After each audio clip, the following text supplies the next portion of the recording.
মধ্যে যাওয়ার পথে হঠাৎ করে ওই মাহফিল থেকে আরেকজন সহসভাপতি নাকি উনি ফোন দিয়ে বলছেন যে আপনি যে আসতেছেন আপনাকে তো না করা হয়েছে, আপনি আসতেছেন কেন? এলাকার পরিস্থিতি খারাপ হলে কে দেখবে আপনাকে? তাই আমি বললাম আপনারা তোমাকে কেউ না করেননি, আমাকে তো আসতে বলা হলো এবং আসার জন্যই তো এতগুলো মোটরসাইকেল এবং হুন্ডা পাঠালেন, মানুষ পাঠালেন যারা আমাকে অলরেডি রিসিভ করে নিয়ে যাচ্ছে।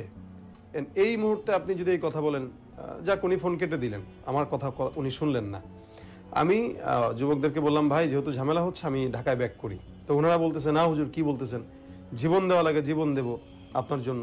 আমি বলছি ভাই এটা আবেগের কথা, আবেগ দিয়ে তো আর চলবে না, আমি চলে যাই, এটা আমার জন্য বেটার। তো ওরা আমাকে যেতে দেয় না, যেহেতু আমার ডানে বামে সামনে পিছনে অনেকগুলো হুন্ডার বহর আমাকে ঘেরা, তারা আমাকে কোনোভাবে এখান থেকে যেতে দিবে না। তো আমরা আল্লাহর নামে রওনা দিলাম। কিছুক্ষণ যাওয়ার পরে একটা এলাকা, ওই ভাঙা একটা ব্রিজ, কাজ চলতেছে, ওই জায়গায় প্রায় 15-20 জনের বেশি হবে হয়তো, লাঠি সোটা নিয়ে, হুন্ডা টুন্ডা লাঠি সোটা অস্ত্র এগুলো নিয়ে তারা দাঁড়ানো। তো সাথে সাথে যেই 30-40 জন আমাকে রিসিভ করতে আসলো এদেরকে তারা হুমকি ধমকি দিল, আবার এদের ভিতরে কিছু হয়তো এখানে মিশে গেল। আমি বুঝলাম না, 2 মিনিটের ভিতরেই পুরা এলাকা খালি, তার মানে কমিটির কেউ নেই। অবাক হলাম যে এই জায়গাটায় যে কমিটির একটা ভাইও এখানে নেই, অথচ 30-40 জন যারা জীবন দিতে তৈরি, একটু আগে বলছিল, এরা কেউ এখানে নেই। তখন মাথায় আসলো যে এরাই কি আবার এরা কিনা, যে মিশে গেছে কিনা। তখন আমি গ্লাস খুললাম, ওরা বলতেছে বেরোন বেরোন, গাড়িতে কোনো কথা নাই। আমি বলছি ভাই কি সমস্যা আমাকে বলেন ভাই, আমি তো আপনাদের মেহমান, আমার কাছে বলেন মাহফিল কোন, যদি আমাকে না যেতে হয় আমি গাড়ি ঘুরাই। কয় না, যাওয়া আসার কোনো সুযোগ, আপনি নামেন গাড়ি থেকে। আপনি জানেন না আপনি কি করছেন 2013 সালে? আপনি শাহবাগে গেছেন, সাইদির ফাঁসি চাইছেন, আপনি তো শাহবাগী, নামেন গাড়ি থেকে, ধমক টমক দিয়ে। তো আমার সফর সঙ্গীরা বলতেছে ঠিক আছে আপনি বসেন গাড়িতে, আমরা নামি। তো ওরা নামলো, যখন ওরা নামলো আমি নামলাম না, অনেক পাশ থেকে বলতেছে এরে নামাস না কেন গাড়ি থেকে, নামা, ওর সাথে কিসের কথা, এত ওয়েট করতেছিস কেন? এদিক দিয়ে 2-3 জন গাড়িতে আঘাত দেওয়ার জন্য বাস টাস রেডি রাখছে। আরেকজন বলতেছে পেট্রোল জ্বালা, আগুন জ্বালায় দিই গাড়িতে। তা আমি শব্দগুলো শুনতে পেয়ে আমি গাড়ি থেকে নামলাম, যে নামার পর দেখি কি হয়। আমি নেমে সবাইকে সালাম দিলাম, ভাই আসসালামু আলাইকুম, ভাই কোনো সমস্যা থাকলে আমাকে বলেন।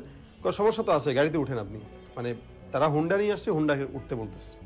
তো বললাম ভাই হুন্ডা কেন, আপনারা যা বলেন এখানে বলেন, প্রয়োজনে প্রশাসনকে ডাকেন, অথবা কোনো বাজারে যান, দোকানে যান, সরাসরি কথা বলি, হুন্ডা কেন উঠবো?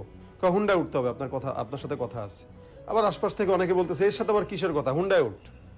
আবার অনেকে বলতেছে মার। এই এক কথা দুই কথা। আমি বলছি ভাই হুন্ডাতে উঠতে পারবো না শীতের ভিতরে, আমি আমার গাড়িতে যাচ্ছি, আপনারা আপনার হুন্ডা নিয়ে আসেন। কিন্তু তারা কোনোভাবেই আমাকে তাদের হুন্ডা ছাড়া যেতে দিবে না। আমি আমার গাড়িতে আর উঠতে পারলাম না।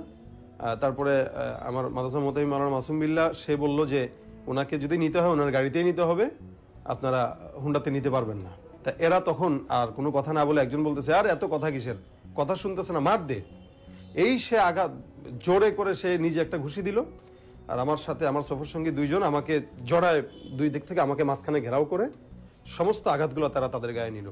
আমার ওই এক ভাই ছিল ইকবাল ভাই, ওনার একদম ঠোঁট টোট সব ফুলে দাঁত নড়ে গেছে। আর মাসুমিল্লার কাঁধে, মাথায়, পিঠে, হাতে যত জোরে পারছে শক্তি দিয়ে ঘুষি দিছে। আর আমাকে ধস্তাধস্তি করে জামা কাপড় টান দিয়ে একবার এদিকে নেয়, মানে এদেরকে এখানে মারবে, আমাকে একা নিয়ে যাবে। ভাবটা এরকম যে আমাকে তারা মানে হত্যার পরিকল্পনা নিয়ে আসছে, এরকম একটা ভাব। আমি যখন মার মুখে দেখলাম তখন আমি বললাম ভাই আপনারা থামেন, আমি যাচ্ছি, কোথায় যাওয়া লাগবে বলেন। অবশেষে আমি আর মাসুম বিল্লাহ একসাথে 2 জন হুন্ডায় উঠলাম তাদের সাথে। তারা মোটামুটি 7-8টা হুন্ডা, হয়তো আমি এতগুলো হুন্ডার বহর দেখিনি, অনেকগুলো হুন্ডো। তা এই হুন্ডারগুলো আমাকে উঠালো, গাড়ি পিছনে পিছনে আসছিল। এর ভিতরে একটা জঙ্গলের রাস্তা তারা ধরলো, যেখানে কোনো মানুষের বসবাস নাই, বাড়িঘরও তেমন নাই, শুধু জঙ্গল আর জঙ্গল, পাহাড়ের মাঝখান দিয়ে চিপা অলিগলি, ওই অলিগলিতে তারা আমাদেরকে নিয়ে গেছে। আমি ভাই এখানে কোথায় নিচ্ছেন আপনারা? আমি যে হুন্ডা আমাকে নিচ্ছে আমি তাকে বললাম অপহরণ চেষ্টা ও হামলার কারণ সম্পর্কে সাইদ জানান 2013 সালে ঘটনার চক্রের শাহবাগ অবস্থানের বিষয়ে জড়িতরা নিজেদের ক্ষোভ প্রকাশ করছিল। তিনি বলেন এই ঘটনায় জড়িতদের অন্তত একজন নিজেকে জামায়াতে ইসলামের কর্মী পরিচয় দিয়েছেন। তখন উনি বললেন যে আমি জামাতের রাজনীতি করি। আমি বললাম তো জামাতের রাজনীতি করেন, জামাতের সব লোকদের সাথে আমাদের সম্পর্ক ভালো, যারা উঁচু লেভেলে আছে, বক্তা যারা আছে, এদের সবার সাথে আমার সম্পর্ক ভালো। তা আপনারা, বুঝলাম না আপনারা কিভাবে এই কাহিনী করতেছেন। আর 13 বছর আগের একটা ঘটনা, 10 বছর আগের ঘটনা, যেটা আমি বারবার বলেছি এই জিনিসটা আমার অজান্তে এবং আমার অনিচ্ছাকৃত, যেটার ব্যাপারে আমি ক্ষমা চেয়েছি, একাধিকবার পোস্ট করেছি, এই বিষয় নিয়ে তো আপনি সাইদের সাহেবের ফাঁসি চেয়ে আমাদের সবার মনে কষ্ট দিচ্ছেন। আপনি তো শাহবাগে গেছেন, আপনি আমাদের চোখের পানি ফেলছেন, আপনার সাথে তো এত সহজে আমাদের কোনো লেনদেন হবে না।